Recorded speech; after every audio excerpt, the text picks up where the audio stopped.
हिंदू धर्म की पवित्र ग्रंथों में से एक श्रीमद् भागवत गीता को माना जाता है। भगवान श्री कृष्ण ने कुरुक्षेत्र में महाभारत के युद्ध के दौरान अर्जुन को गीता का संदेश सुनाया था। बता दें कि श्रीमद् भागवत गीता में भक्ति योग, कर्म योग, एकेश्वरवाद, ज्ञान योग का बहुत ही खूबसूरत तरीके से वर्णन किया गया है। गीता में मानव जीवन से संबंधी कई समस्याओं का हल भी बताया है।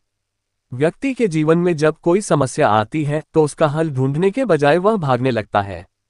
जिस प्रकार महाभारत के युद्ध के दौरान अर्जुन अपनों को खोने के डर से काफी निराश हो गए थे, इसी तरह कई बार हम भी जीवन में कई समस्याओं को देखकर विचलित हो जाते हैं। ऐसे में श्रीमद् भागवत गीता आपके काम आ सकती है। भगवान कृष्ण ने गीता के माध्यम से व्यक्ति को सुखी जीवन जीने के कई तरीके बताए हैं। ऐसे ही उन्होंने ऐसी 4 चीजों के बारे में बताया है जिसकी इच्छा व्यक्ति को कभी नहीं करनी चाहिए। इससे उसकी को कष्टों का भागीदार बनना पड़ता है। श्लोक: परान्न च परद्रव्यम तथैव च प्रतिग्रहम परस्त्री परनिंदा च मनसा अपि विवर्जयेत। अर्थात पराया अन्न, पराया धन, पराया दान, पराई स्त्री और दूसरे लोगों की निंदा, इनकी इच्छा मानव को कभी नहीं करनी चाहिए। पराया अन्न: श्री कृष्ण कहते हैं कि व्यक्ति को अगर अपना या फिर घर के सदस्यों का पेट भरता है तो खुद मेहनत करते कमाए गए पैसों से खरीद कर भरें। किसी दूसरे के अन्न में खुद का हक न समझें, क्योंकि वो अन्न भी किसी के द्वारा की गई मेहनत के बाद ही मिला है। ऐसे में अगर आप पराया अन्न की इच्छा रखते हैं, स्वास्थ्य पर अच्छा असर नहीं पड़ता है। पराया धन: कभी भी दूसरे को धन को अपना नहीं समझना चाहिए। अगर आपने किसी का धन छल से ले लिया है तो उससे कई गुना अधिक चुकाना पड़ सकता है। ये धन स्वास्थ्य, शिक्षा या फिर किसी अन्य तरह से खर्च हो सकता है।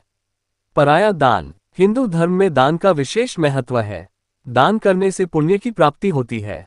श्री कृष्ण कहते हैं कि अगर आपके अंदर दान की इच्छा है तो खुद के द्वारा कमाए गए पैसों से ही दें। अगर आप किसी दूसरे व्यक्ति के द्वारा लाई गई चीजों का दान करते हैं तो उसका 1% फल आपको नहीं मिलता है। पराई स्त्री: पराई स्त्री की इच्छा रखना महापाप माना जाता है। जिस तरह आप लहसुन या प्याज खाकर उसकी गंध को नहीं छिपा सकते हैं, इसी तरह किसी पराई स्त्री की इच्छा करने से उसे आप छिपा कर नहीं कर सकते हैं। ऐसे में आप अपनी मन और भावनाओं में नियंत्रण रखें, जिससे खुद के साथ घर वालों का सिर कभी न झुके दूसरों की निंदा करना। श्री कृष्ण कहते हैं कि व्यक्ति को कभी भी दूसरों की निंदा नहीं करना चाहिए। इससे वह दूसरों की ही नहीं बल्कि खुद का नुकसान करता है। निंदा से किसी भी मनुष्य की बर्बादी शुरू हो जाती है। वह दूसरों के सामने बुरा साबित हो जाता है। इसके साथ ही उसके ऊपर किसी भी तरह का विश्वास, प्रेम नहीं रखते हैं।